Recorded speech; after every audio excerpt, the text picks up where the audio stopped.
you guys? I am back with another video. So just a FYI, I'm really gonna try, I say this all the time, I am really going to try and incorporate more motherhood videos in here. I am just coming to you, I ran one errand today. I went to Target today, and that was all that Mr. Carter would let me do. So this is what I threw on, and I didn't really feel the need to get all fancy and dolled up because I'm talking to y'all as a mom, and the reality is when I do get all that kind of stuff, it's a lot. It's a lot that goes into it, and like today I just don't have the time. I don't have the time for it, but I want to get this video out because I want to help whoever needs help out there, and I just want to be honest and real with y'all. So this is,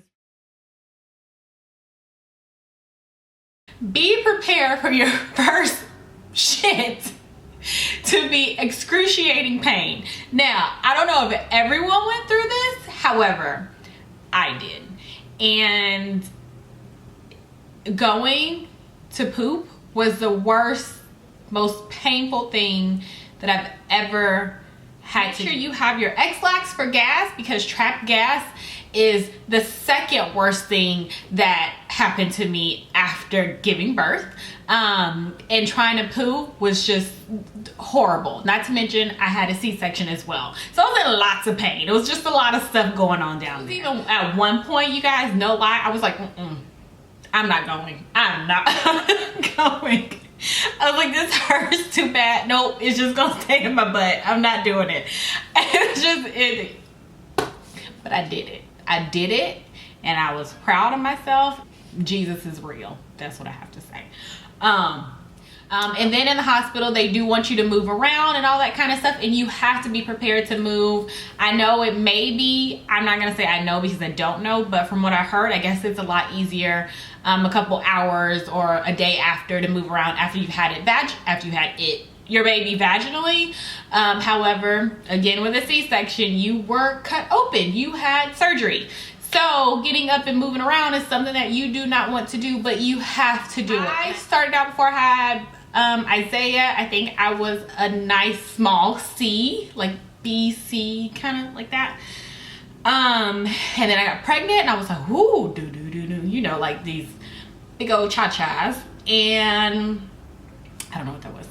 I was feeling good about life.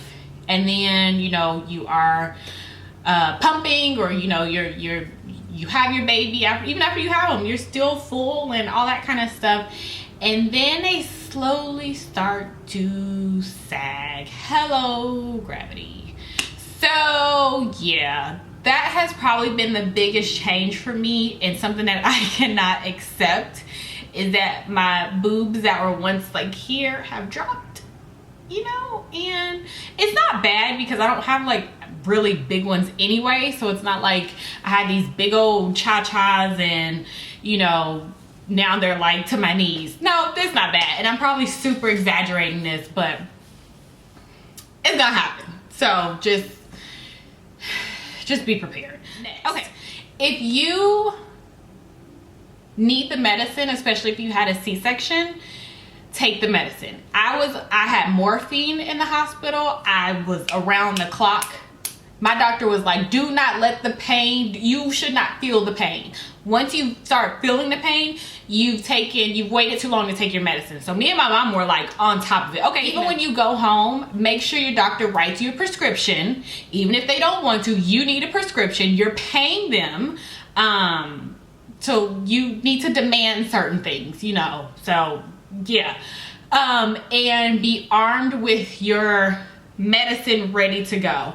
Even if you finish, call your doctor's office or whatever, and tell them to call Walgreens or CVS or Kroger, wherever you go pick up your medicine, and give you some more hydrocodone or whatever you need to get through your pain, because you've had a baby. Least you could do is get another week's worth of prescription. That's the least the universe could do for us. Next, while you are in the hospital, you better stock up on everything that you could get your hands on.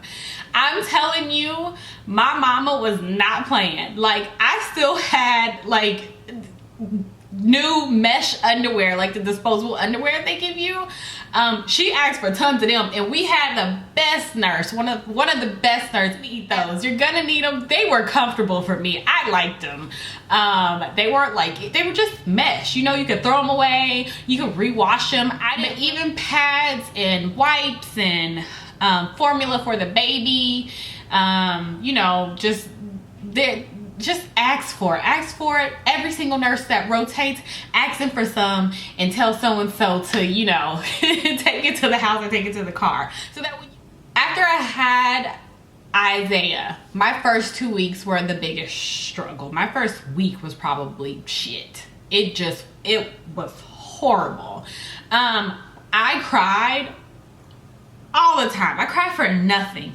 I cried to my husband because since I had brought home the baby, I thought that my husband didn't love me anymore. Because he wasn't showing me any attention, and I was kind of like jealous. I was jealous of this. Does that sound horrible?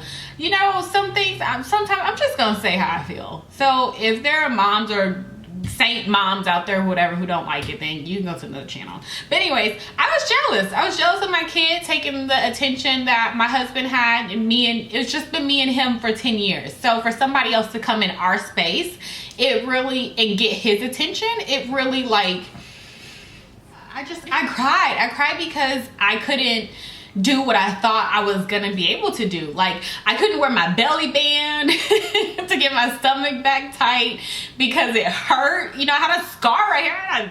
With crying, you'll get through it. It'll pass. This too shall pass, and it'll be all good, trust me. But you're gonna do it over the stupidest stuff. Okay, let's see. After your baby, my most hated word was the word routine. Yeah, just that whole routine crap it's all bull. That ain't no damn routine. The routine is just keep them alive because they newborns and you just want to be as gentle as possible. That's the routine. That's the whole point of a newborn baby. It's just to make sure they are breathing and they're eating and their poop is okay, and that's really it. Okay, so I have everything that is moisturizing on hand, because after I came home from the hospital, everything was dry for weeks, and it's still dry. Like, I feel like I'm just now getting back to normal as far as my hair, my skin, my everything. It's just like, that's just what happens, like the freaking desert everywhere. So just be prepared for that, especially if you already are naturally just a drier person. I guess that's what I want to say. If you like have dry skin all the time and you're used to it, then you really definitely want to be prepared. Make sure you are drinking your water. Constantly drink your water, and just really good moisturizers, and you'll be fine. Your body will adjust. So another thing that is happening to me after having Mr. Isaiah James Carter in there is I should have worn that. I should have worn that. I should have just walked around this freaking earth in a damn thong my whole life. That's how I feel. I've never been this weight, this heavy in my life. So like, to have like my arms and like, I would just be covered until like, I'm getting my body prepared for summer 2017. That's what I'm doing, because we ain't gonna make it 2016. I don't think that's gonna happen.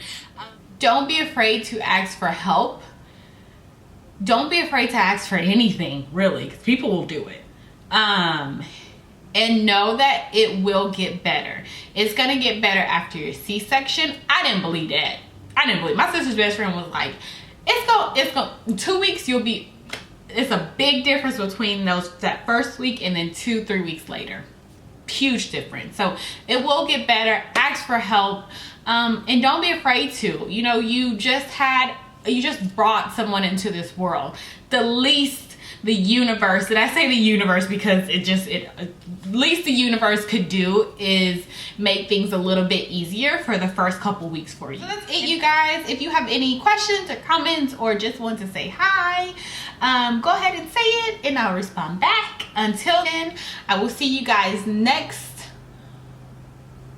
Thursday for another mommy, parenthood, that kind of stuff chit chat. Bye.